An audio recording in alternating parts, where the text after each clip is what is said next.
Hi guys, and many thanks for joining me.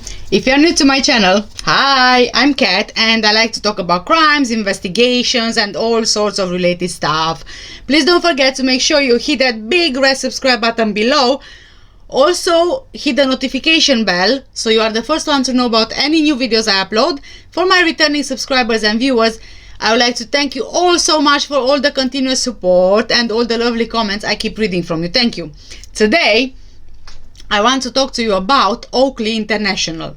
But before we do that, here is the disclaimer. I do not mean to be disrespectful to anyone I talk about in this video. The video is for educational and entertainment purposes only. The information I collect is from the internet. I compile all this information together. I make a video, and from that, guys, you are more than welcome to draw your own conclusions. Thank you. So, let's begin. Shortly after the Mccanns let go of Metodo 3, which allegedly scammed them, they are employing the services of Oakley International, a US registered company controlled and headed by Kevin Halligen.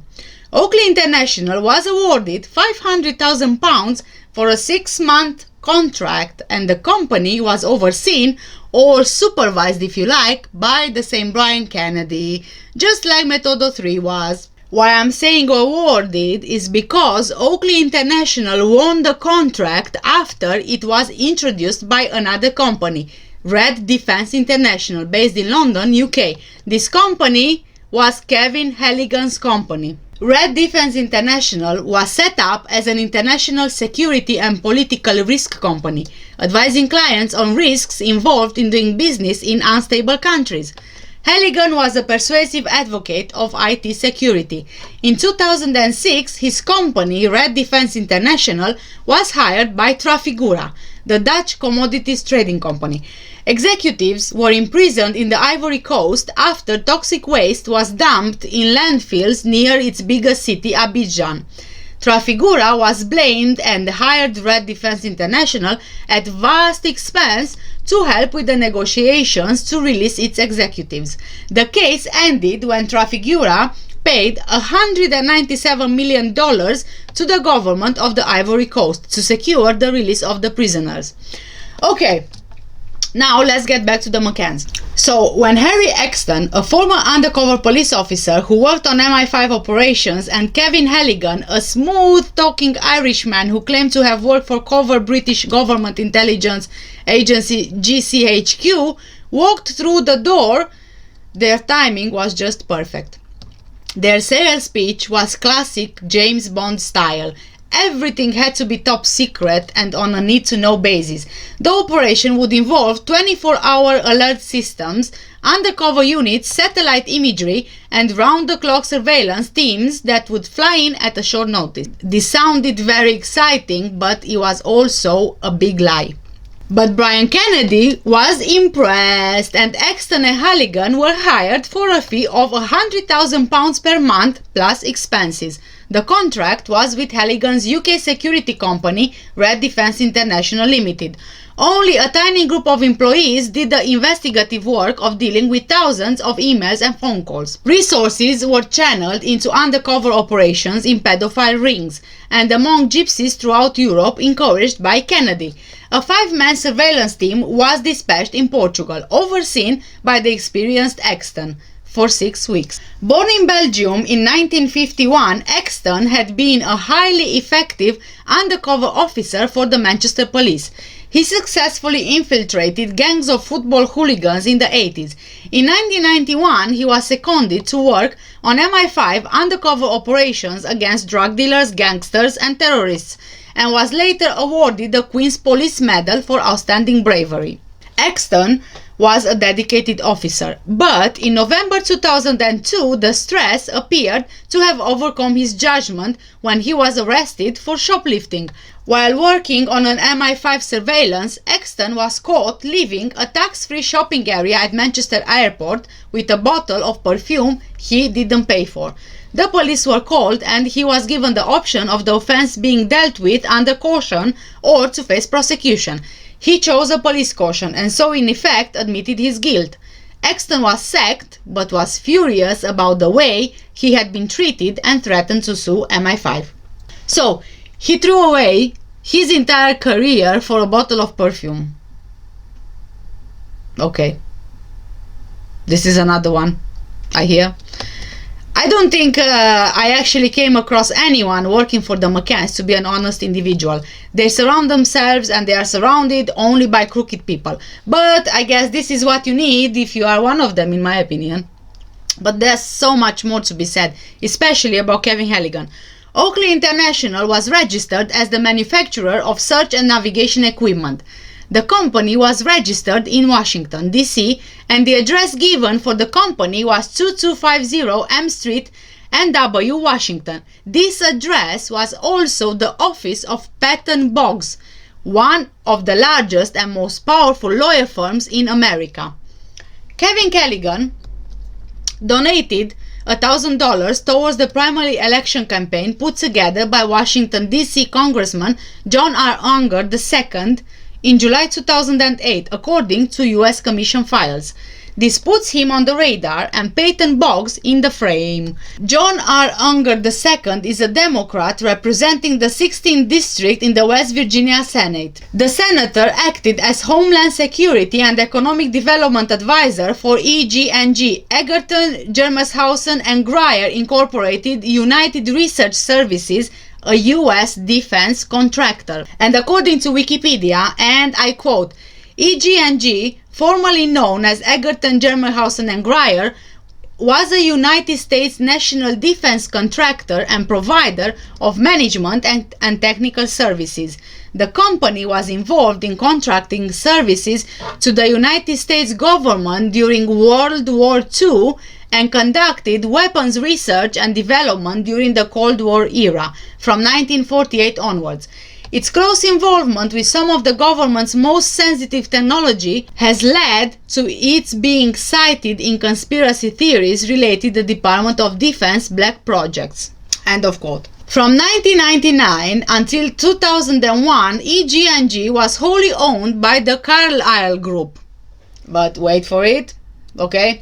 The Carlyle Group is also the biggest investor in Kinetic plc, which is a privatized British defense and security company chaired between 2002 to 2005 by Baroness Neville Jones, a close friend of Baroness Sarah Hogg, former advisor to John Major. Hogg's private equity company 3i plc are major investors in Brian Kennedy and Control Risk Group, who provided risk services to the UK government in the aftermath of the war in Iraq. Sarah Hogg's sister, Justice Mary Hogg, is the legal guardian of Madeleine McCann, as a result of being made a ward of court in 2007. UK Private Equity and Private Intelligence and Defense Network advised and supported the McCanns from the beginning. Kinetic plc, which is chaired by Baroness Neville Jones, was sixth in a list of companies who received most of the annual expenditure on research and development tasks for the UK government's defense program from 2001 to 2008. Baroness Neville Jones, oh my god, this scared me again. Oh, I'm gonna switch it off. I'm always so jumpy, I don't know why. Okay, let's get back to it. Baroness Neville Jones was an advisor to Washington, D.C.'s Private Defense and Intelligence Forum, the intelligence summit organized by ex-Nazi prosecutor John Loftus and sponsored by Michael Cherney, who Interpol were looking to speak to on a number of alleged money laundering offenses.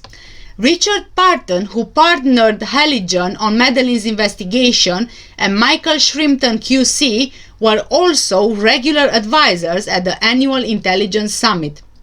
Greg Dyke was the one who accused Baroness Neville Jones and Baroness Sarah Hogg as being behind his sacking from the BBC as a result of his handling of David Kelly WMD affair. Here's how the David Kelly affair went. In 2002, Tony Blair's government was looking for valid reasons to join the US in invading Saddam Hussein's Iraq. An intelligence report published that September, with Number 10's full approval, stated that Iraq had weapons of mass destruction which posed a clear and present danger to the West. The report headlined the claim that Iraq could deploy and activate chemical weapons within 45 minutes of an order being given. So, Britain goes to war in March 2003 with the assumption the dossier was the truth, and Britain wins.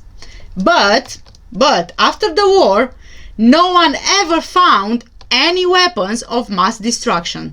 The war and its horrible consequences were based in part by the nation being deceived into thinking the invasion was justified by a government whose prime minister just wanted by any means to join the Americans into going to war. David Kelly, one of the world's top weapons inspectors and an employee of Britain's Ministry of Defense, gave a background briefing about the missing weapons of mass destruction, or WMD, to Andrew Gilligan, a BBC defense reporter working for BBC Radio 4. However, the version of the Kelly briefing transmitted by Andrew Gilligan on the BBC's Today programme claimed that his anonymous contact had told him that the published intelligence dossier had been sexed up before its publication, especially that 45-minute claim, a claim that made headlines in the British press when it was published, and a claim taken very seriously by the British public. The clear implication of Gilligan's BBC report was that the government had a hand in an attempt to deceive the public, and that Britain's intelligence services were unhappy with his Whitehall interference. A few days later, in a story in the Mail on Sunday, Gilligan went on to claim that his source named Alastair Campbell, Tony Blair's communications director, as being behind the inflation of the language in the dossier, an act which amounted to bending the truth to suit a political aim. In other words, the Prime Minister himself had been responsible, through his communications chief, of lying to Britain in order to join the Americans in invading Iraq. Gilligan's reports and the BBC immediately implicated the government, the intelligence services, and Campbell himself. David Kelly was probably the most distinguished arms inspector in the Western world. He was the one who established the Soviets had been planning to bombard the West with smallpox, anthrax, and plague in the event of a nuclear exchange. It was also he who, after the first war with Iraq, found the first real evidence of Baghdad's intention to produce nuclear, biological, and chemical warfare weapons of mass destruction. So, the dossier claiming Iraq had retained weapons of mass destruction was published in September 2002. The intelligence file had been collated by the GIC, the Cabinet Office Joint Intelligence Committee, under its chairman, Sir John Scarlett. He took responsibility for the document. Most of its assumptions were based on intelligence submitted by Britain's MI6 and some from the American CIA. Following David Kelly's suicide in 2003, Tony Blair, the then British Prime Minister, set up a government inquiry under Lord Hutton, a former Lord Chief Justice of Northern Ireland. The inquiry concluded that Kelly had committed suicide by cutting his left wrist, and that his death was hastened by his taking coproxamol tablets. In my opinion, it's really strange the way that Kelly would have committed this suicide. So, by what I was reading was that he took the coproxamol tablets from home, and he went to the beach, and he lay down on that beach, and he took his wristwatch off his wrist to make space for the wrist to be, without any obstructions. And he took those tablets, the coproxamol, and then he cut his wrist with a knife, as far as I understand from reading. So what is strange to me is that if someone wants to kill themselves, and the way I see, right, he took the tablets, yeah, so he wanted to make sure that he dies, right? After taking the tablets, he takes off his watch, he cuts his wrist, but then why is he cutting only one hand? I don't know, it doesn't make sense. Usually people, when they try to commit suicide and they cut their wrists, they cut both their wrists, because they want to ensure that there is enough blood so they die, isn't it? Plus, on the other hand, he also took the tablets. So that thing doesn't make sense. Not the fact that he took the tablets, but the fact that he only cut his left wrist. It doesn't make sense at all. Anyway, moving on. Greg Dyke, the Director General, resigned 2 days after the publication of the report, following a meeting of BBC governors where it was reported he only retained the support of 1/3 of the board. However, after announcing his resignation, Dyke stated, and I quote, "I do not necessarily accept the findings of Lord Hutton." End of quote.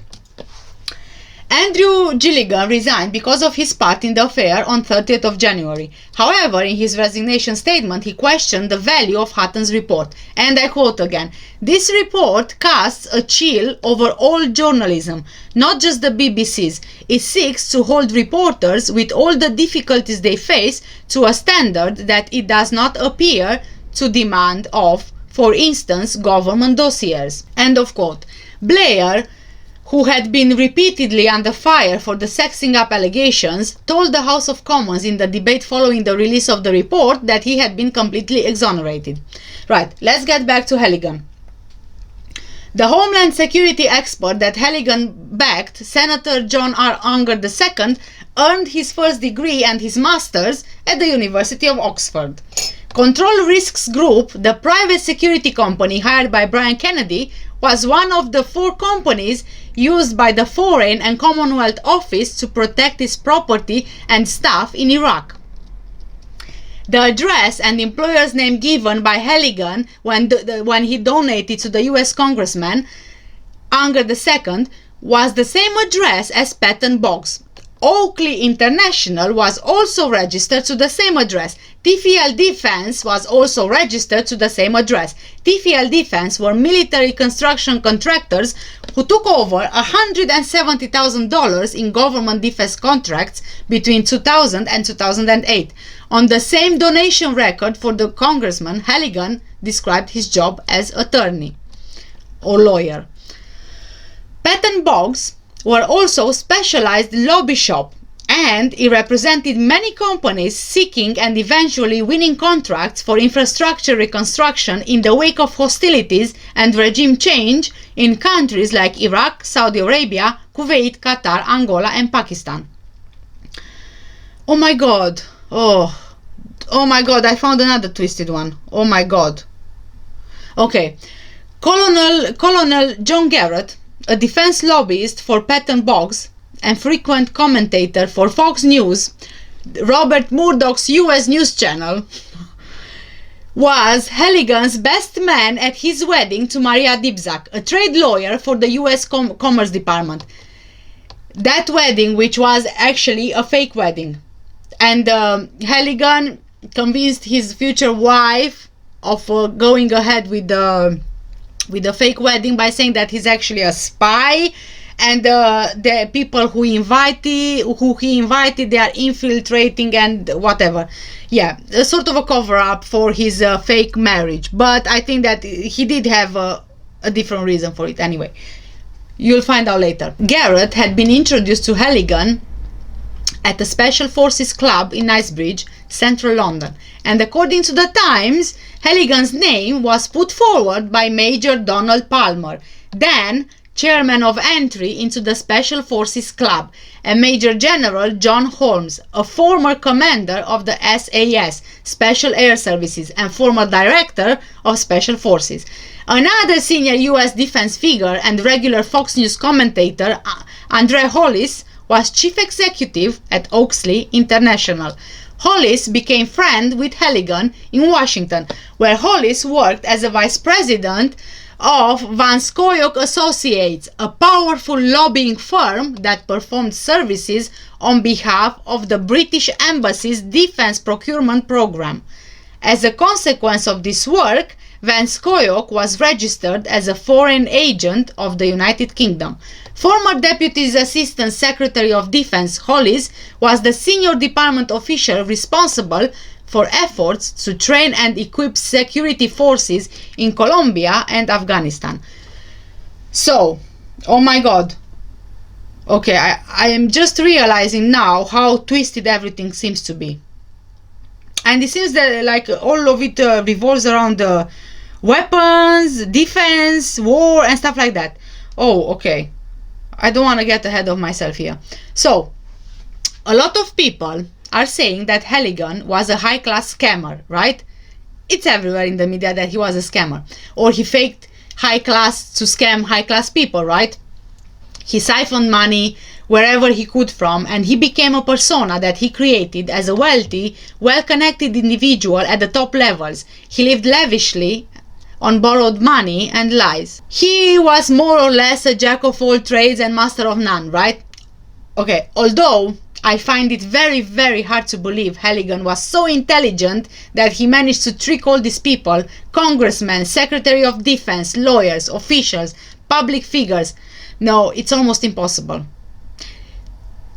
To me, it looks like, you know, watching a movie where you have this well-written character who is covered from all points of view to seem exactly the character that he is meant to be. Nothing more, nothing less.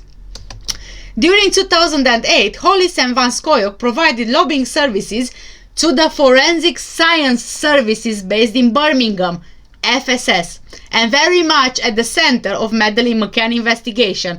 This is where I was getting to. The current head of the FSS at that time was Simon Bennett, previously MD at Kinetic plc, the former government defense company run by Baroness Neville Jones. Before that, Bennett was in defense and aerospace. Britain's previous major investor in forensic services was 3i plc, the private equity company behind Brian Kennedy and Control Risks Group. Hollis and Van Scoyoc also lobbied the Senate in Washington on behalf of another 3i investment, the Ricardo Group plc. This Ricardo Group plc covers a range of market sectors, including passenger car, commercial vehicles, rail, defense, motorsport, motorcycle, off-highway, marine, clean energy and power generation, and government. Its client list includes transportation original equipment manufacturers, supply chain organizations, energy companies, financial institutions, and government agencies, as well as the Shoreham UK headquarters.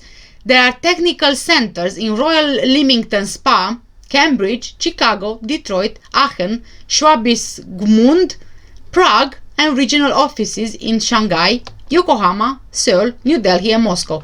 Everywhere. And that was taken from Wikipedia, what I just mentioned. So, Hollis and Oakley International were in charge of Madeleine McCann's investigation, right? At the same time that they were lobbying for the FSS and selling it off to the Yanks, a common term referred to for Americans. I couldn't find out exactly to who they were actually lobbying to sell the FSS to. So, how impartial do you think that they were to this investigation if they were so closely connected with the FSS, if they were dealing in a sale with the FSS? This is really problematic because the way I see it is just like with the police. So, you have, let's say, a murder, right? The police officer at the scene finds out that the suspect is his cousin. Only by being related to the suspect, the police officer cannot carry on investigating because of his close connection to the case. He can't be impartial to the case. That's how I see it with Hollis, Oakley International, and the FSS. And I think that if those DNA results were inconclusive as they say, this was done on purpose, in my opinion. And here is another connection with the FSS, and I'll let you judge this by yourself. The non-executive chairman of Control Risks Group, the company recruited by the McCann sponsor Brian Kennedy in May 2007, was Major Stephen Rose. A veteran of Northern Ireland and the Gulf states, Major Rose was elected as president of the same Special Forces Club. At the same time, Halligan's friend, Major Donald Palmer, replaced Colonel Edward Toms as chairman. Because it was Rose's former forces friend Palmer who put Halligan's name forward in the first place, it's very likely, in my opinion, that Halligan, already known amongst the ex-forces and intelligence circle, was pushed too quick to the top. Maybe with the sole purpose of providing services to the McCanns and then secretly prepared to be a scapegoat. which would make much more sense than highly intelligent people to be scammed like that. Seriously. It's also important to remember that it was Brian Kennedy who bought Oakley International in the game, just like he bought Metodo 3 in the game. It was also Brian Kennedy who ignored the ex-detectives from Metodo 3 when they accused the boss of scamming the Madeleine Fund. If indeed the Mccanns are running a fraud together with Brian Kennedy and others, or money laundering, then, in my opinion, those money out of Madeleine's fund had to be spent somewhere, to go through various companies. They had to sort of lose the trail. That's why what I'm seeing here is tons and tons of companies and subsidiaries being not involved but being connected somewhat to each other, and it's like, and it goes not only in the UK, it goes to America, and it goes to various different other countries. And no, there is no such thing as a child disappearance case to lead where he actually leads. There isn't, honestly. And then also we have Metodo 3. They were given 6 months contract, right? Then Oakley International, they were given 6 months contract as well. Operation Grange requests funding every 6 months. I really think the Metodo 3 and Oakley International figures are well inflated. I also find it very hard to believe Operation Grange is actually spending £350,000 on a 4 officers investigation for 6 months. There's nothing in my opinion that can justify the money requested to the spending. The starting salary for police constables in England, Wales and Northern Ireland is between around £20,000 and £24,000 per year, rising to £40,000 at the top of the scale, achievable after about 7 years.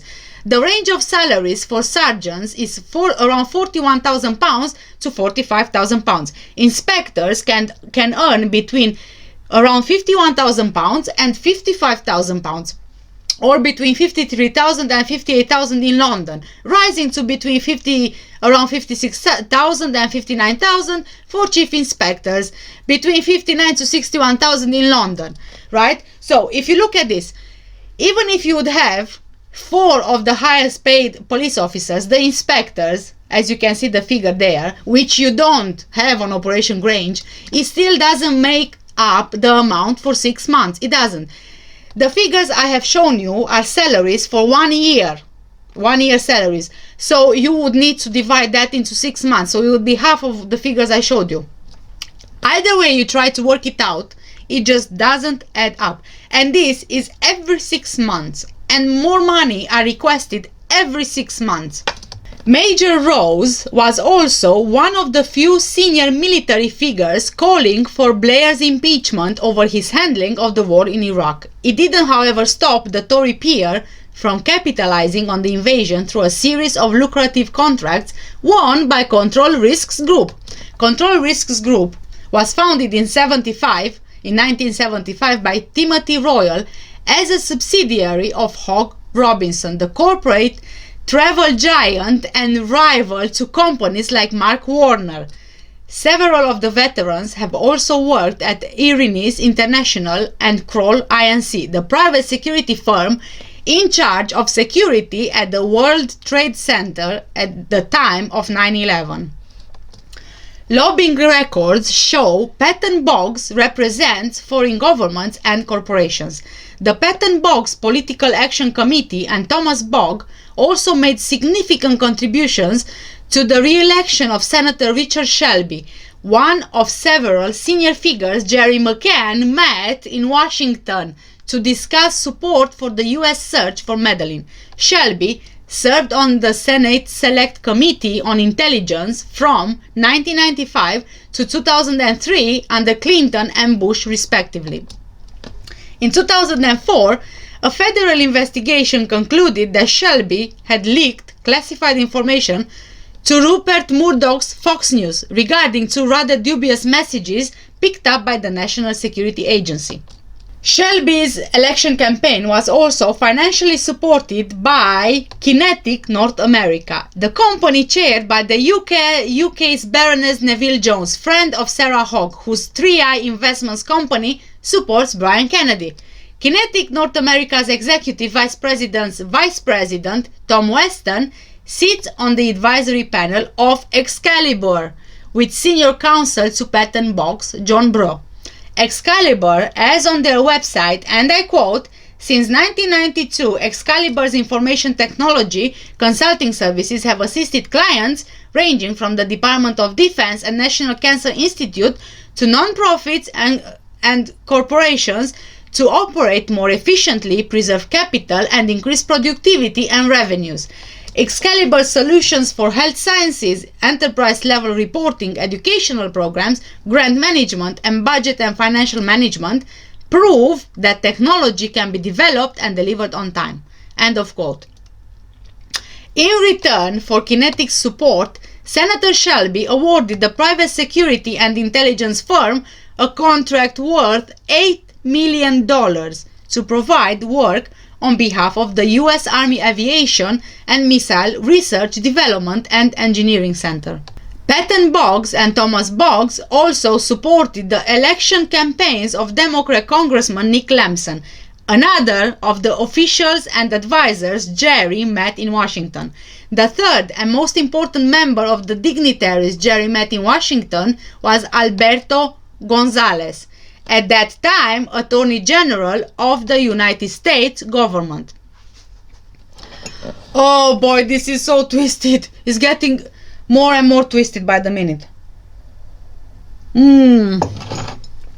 Patton Boggs Colonel and John Garrett and Kevin Halligen's best man at his wedding was able to arrange private briefings with Gonzales during his time as advisor at the White House, and it's possible that Jerry's invitation to the White House was managed through Garrett's links with control risks.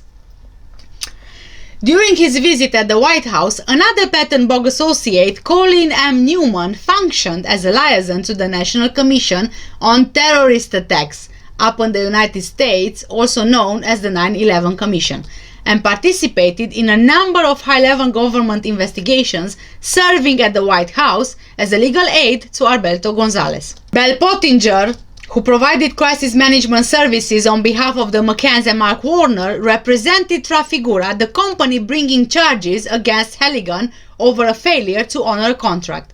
Carter Rock provided legal assistance to the Swiss-based company. Another guest at Halligan's wedding was Noel Koch, the former United States Assistant Secretary of Defense and after advisor to Barack Obama. Koch was a leading voice in calls for regime change in Iraq ahead of the first Gulf War. Koch later said, and I quote, "No one had any doubts about the Iraqis' continuous involvement in terrorism. The real reason was to help them succeed in the war against Iran." End of quote. In 2013, Kevin Richard Halligan, Irish citizen, pled guilty to wire fraud, a federal charge stemming from a scheme in which he defrauded $2.1 million from a Netherlands-based commodities trading company.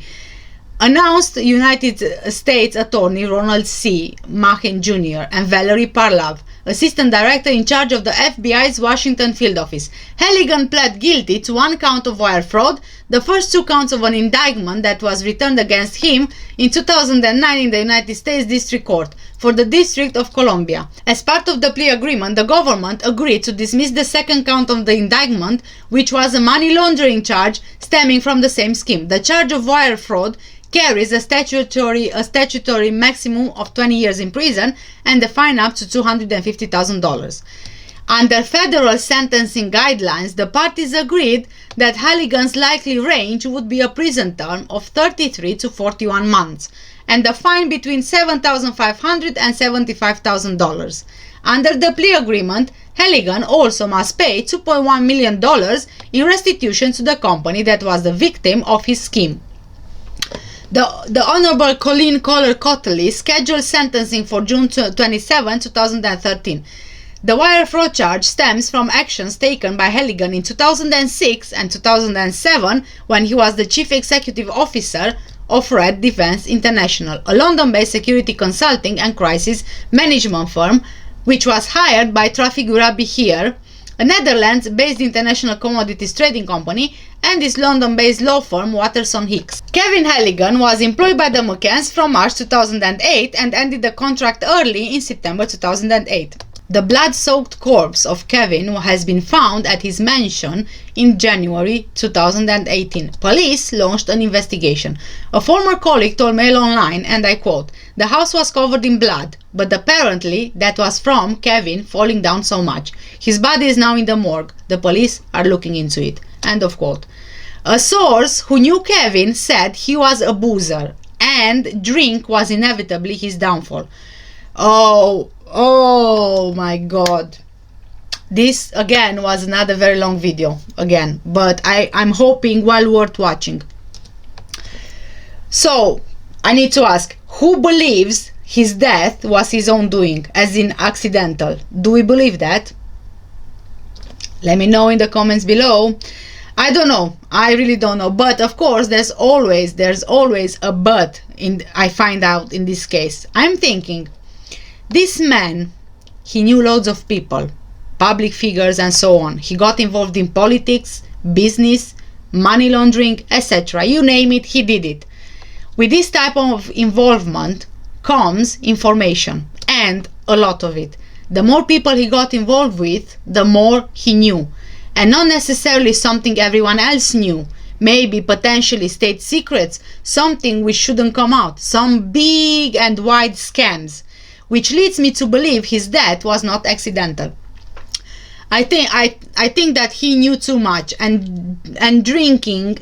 I think he knew too much and drinking, as we know he did. Someone was probably concerned that he would open his mouth drunk to someone he shouldn't. Better yet, he might have tried blackmailing someone. I don't think this is far-fetched at all. And I'm not surprised. Nothing surprises me anymore in this case. I managed to find out too much information to believe at this stage the accidental death and cover-up of Madeleine Mccann. I think this is much bigger than we can possibly even imagine. You see, I'm talking about stuff which I had no idea I'll come across.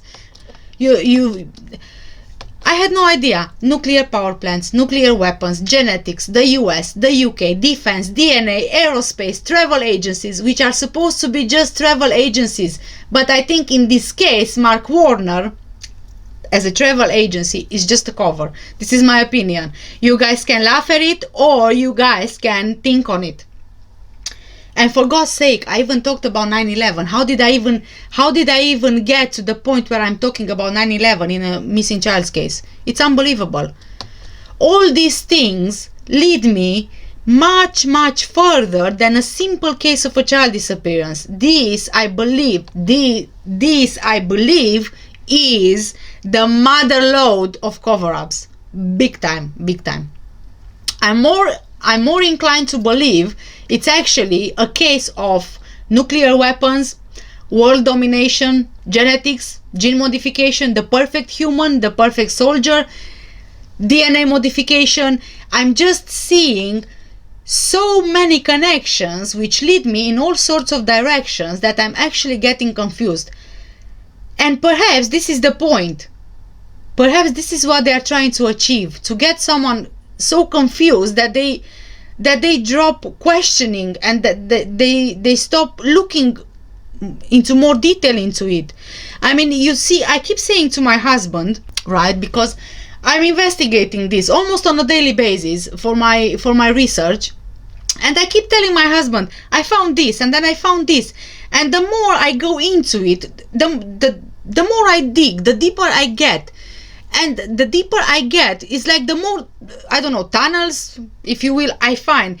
You know, it's this company, then it's got a subsidiary, then that subsidiary is the subsidiary of something else, then that belongs to a different company, and then that different company belongs to yet another company, and so on. And as you can tell, it sort of goes from here to here to here to here. It sort of goes in circles, and you know, you can't manage to seem to break that link somewhere and to find the answer, because I think that this answer doesn't want to be found, and that's why it has been done in such a way that the more you look, the more confused you get, and the more you look and the more you find out, the less sense it makes. This is a huge, this is a Herculean cover-up, if you will. I don't know if I'm using Herculean in the right context, but anyway, gigantic. This is a gigantic cover-up. It is, in my opinion.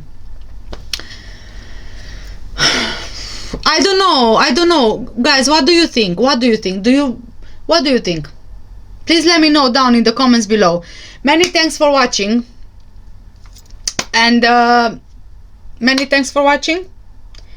Take care and stay safe. This month I'm also doing a few Halloween inspired videos apart from the usual Madeleine Mccann Investigation, so stay tuned and make sure you check all my other videos as well. It's amazing, it's great, it's Halloween month. Alright guys, take care and stay safe. Bye bye.